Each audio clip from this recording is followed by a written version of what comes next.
Welcome back. In this video, we'll talk about what carbohydrates are. We'll talk about different sources of carbohydrates and what they do in our body. And then we'll talk a little bit about what the glycemic index is and how you could use the glycemic index to make some hopefully better choices to help out your blood sugars as well. So to start off, carbohydrates, I've mentioned them a little bit in the previous videos. But basically, when you eat food, some of that food will have carbohydrates in them. And what your body's going to do with carbohydrate, it's going to break it down, and then that carbohydrates is basically going to get broken down into sugar. And then your body is going to be able to use that sugar for energy. So basically, carbohydrates will be giving you energy to function properly. Your brain is going to use mostly carbohydrates for energy. And then your different muscles, your different organs will use it to work properly as well. So carbohydrates are made up of three different things. So one of them is sugar. So sugar is a type of carbohydrate. It is a simple type of carbohydrate, but it is a type of carbohydrate. And then starch is also a type of carbohydrate. So you'll find starches in things like potatoes, which are starchy food, or rice, pastas. Will be made up of mostly starch for carbohydrates. And then fiber is also a type of carbohydrate. But unlike starch or sugar, fiber doesn't raise your blood sugars. It actually helps to kind of keep you full, and it helps to keep your blood sugars a little bit more stable too when you eat foods that do have fiber in them. Different sources of carbohydrates. So you find carbohydrates in basically three different groups. Grains and starches will have carbohydrates in them. And then you'll find things like potatoes, rice, pastas, bread, different cereals, corn would all be in the grains and starches category. You'll find carbohydrates in fruits, so all the different kinds of fruits, dried fruits, juices will have carbohydrates in them as well. And then you'll find carbohydrates in milk and alternatives, so that's all your different dairy products. Yogurt, things like that will raise your blood sugars a little bit when you eat them. It doesn't mean that people living with diabetes should avoid all carbohydrates, because they're still a big part of your diet.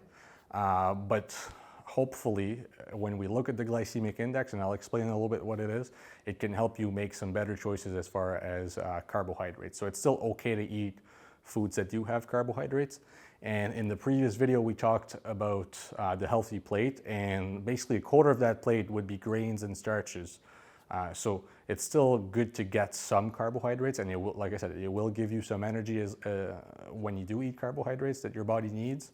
But sometimes people can make better choices as far as carbohydrates, and that's when the glycemic index comes in. So if you look in your documents, there's going to be a big list of different foods.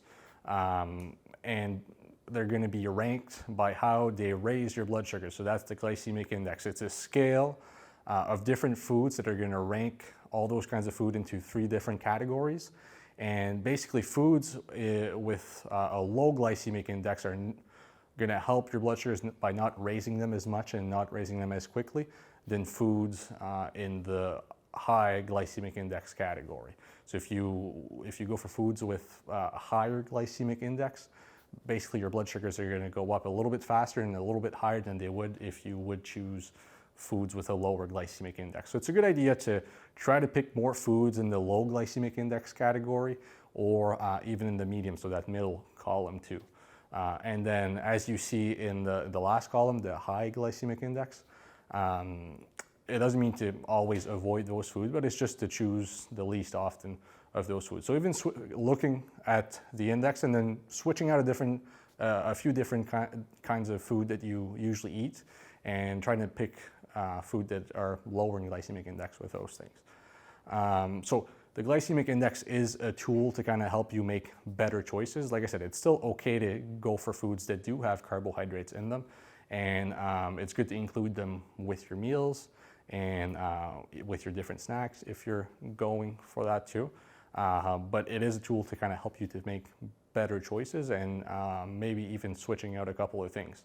So you'll see in the glycemic index, there's different categories. You have, like I said, your grains and starches, you'll have your fruits, you'll have your different dairy products, And some food that you might not find in there, things like meat, you'll not find in the glycemic index just because it doesn't raise your blood sugars.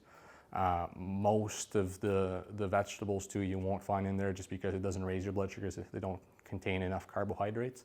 But you will find different vegetables, like potatoes will be in there. You'll find sweet potatoes if you like them. Corn will be in there too. So if you can pick foods with a lower glycemic index compared to a higher glycemic index, like I said, it will help to hopefully help you manage your blood sugars a little bit better, and it'll help your blood sugars stay a little bit more stable too. Obviously, it's not the only thing that you eat, so we do eat foods that have protein in them too, which helps with the blood sugars. But if you can make a few changes, even switching out a couple of foods for foods lower in glycemic index, it can help your overall blood sugars as well.